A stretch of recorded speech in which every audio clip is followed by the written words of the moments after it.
Hey everybody, Sean here again from BoredParacord.com, and today I'm working with some black. I've got about 6.5 feet of black and 6.5 feet of red.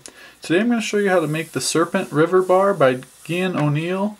He's come up with another really cool design and I thought it was perfect to show you. So what I've already done is I've already fused the two cords together, and I've already flattened the ends of both of the red and black. So I have a total of about 12 feet, maybe a little bit more here. Using a 1/2 inch buckle. So we're going to start by taking our two ends, going down through the top of the buckle, opening up your long ends, reach through, grab your short ends, and pull all the excess through until you reach the end here. And we got a little bit of a twist in there with the black, so I'm going to try and get that out of there.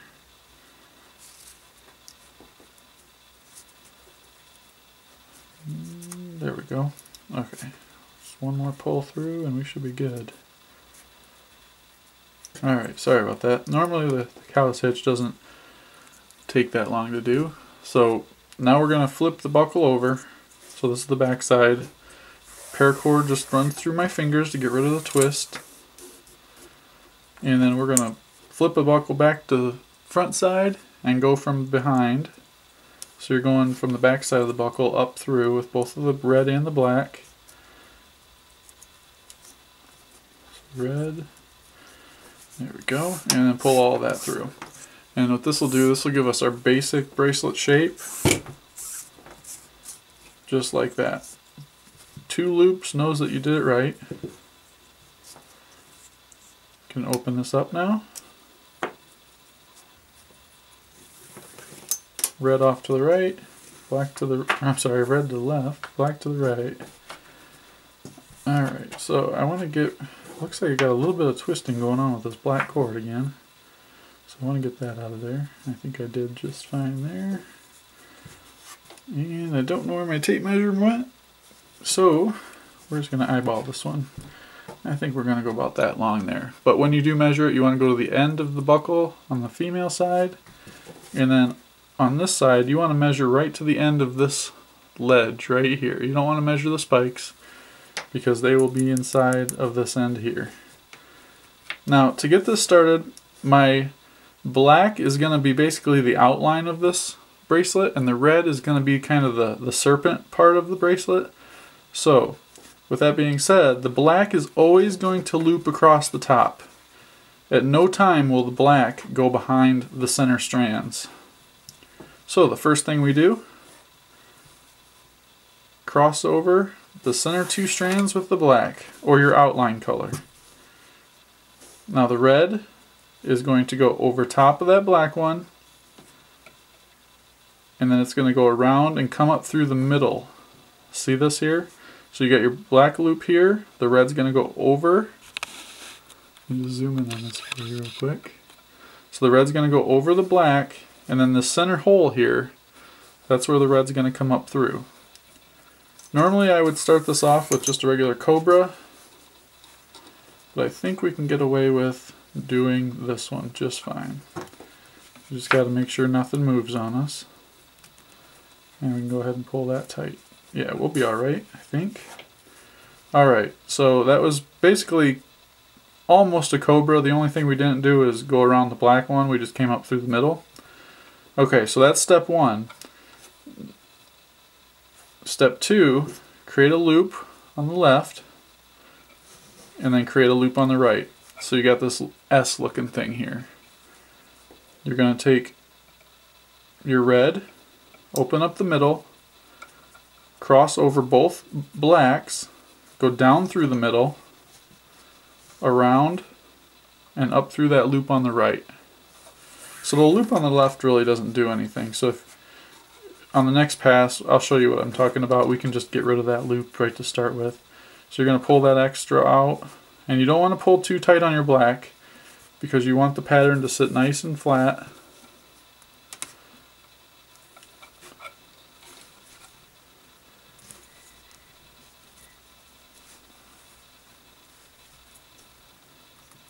And there we go. So you just pull all of your excess out. And you don't want the black to go underneath of itself right here or over here once we get going. So you just want to tighten it enough to where it lays right next to each other. You don't want it to go under like that. Alright, so that was step one. Step two. Now those are two different ties. So what you're going to do is do the same two steps, just reverse it.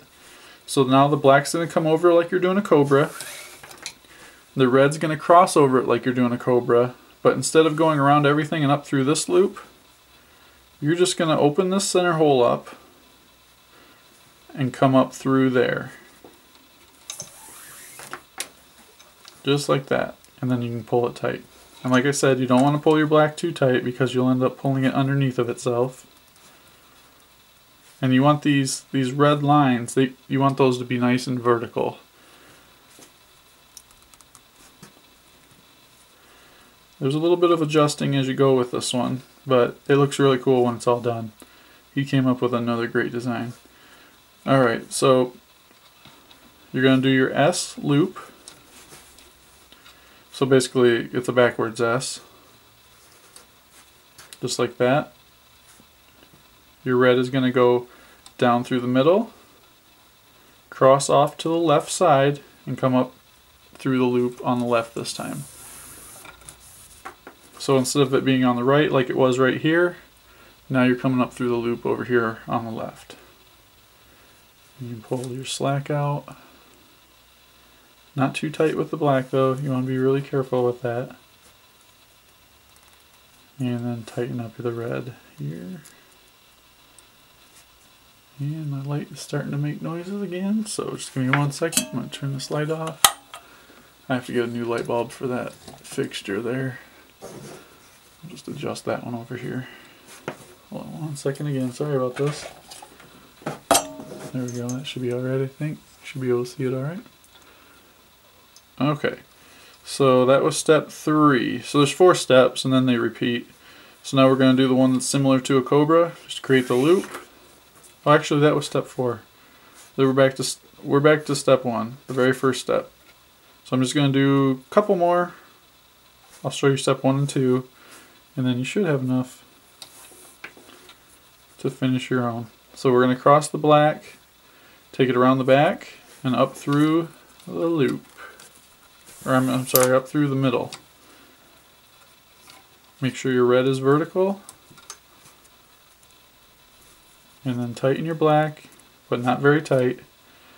Like I said, you just want them to kind of sit next to each other, and that's about it.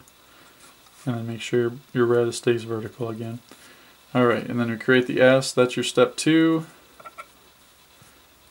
Over both black spots here, or black cords, down through the middle, and then bring it up through the loop on the right. Well, I think that should be good. That gives you a good idea of what this looks like. I'm always a big fan of the red and black together. I don't know why. I think it looks good. Probably one of my favorite color combinations. Alright, get this tight. And I am going to finish this up. If you have any questions, just post them down in the comment section. I'm trying to do a lot better job at answering those. And I'll be back. Alright, so I'm down to the bottom now. And I got everything nice and tight, right where I want it. Now, I cannot stress enough that over tightening this will ruin the design. And the reason I say that is because if you pull this part of the black, this inside loop here, too tight, you'll end up showing some of the red, the inner strand that runs through the whole thing. You can kind of see it there because I pulled a little too tight, but if you pull tight, you can also see it right there. You really don't want to see that, so just be careful. That is the #1 way to kill this bracelet. Alright, so I basically just did my S loop there. Now, the nice thing with this is that you can finish this with a Solomon, and it really doesn't affect the pattern. See? Oh, actually, I gotta take the black over the top. Remember to take the one that you've been taking across the top the whole time, take it across the top again to finish off your bracelet. So you're gonna take the black over the top. Red goes over it, still gives you your vertical line, and up out the other side. And then go ahead and pull that one as tight as you want. And so you still have your vertical red line there, and you still have your black that creates the loop over here. So perfect way to end it. So if you can, do your S loop, make sure you have enough room to leave enough for the last Solomon. I'm just going to snip off these ends here.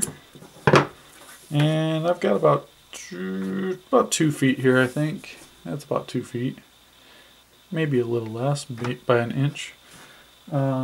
So it took me about 4 feet to do this bracelet, and I think this is going to be big enough for me to wear. And I wish I could see this flame, but I can't. So we'll try our best on that one. And there, oh, there it is. I set it out here. Alright, and we'll use a smoothing tool. Get that real nice and smooth. Perfect. Cut this side. Yeah, he came out with another nice design. This one's pretty cool. I like this. I think I might even try and work with this one to see if I can come up with something new. Alright, anyways. I've got about another 2 feet of red. So both colors use the same amount, it looks like.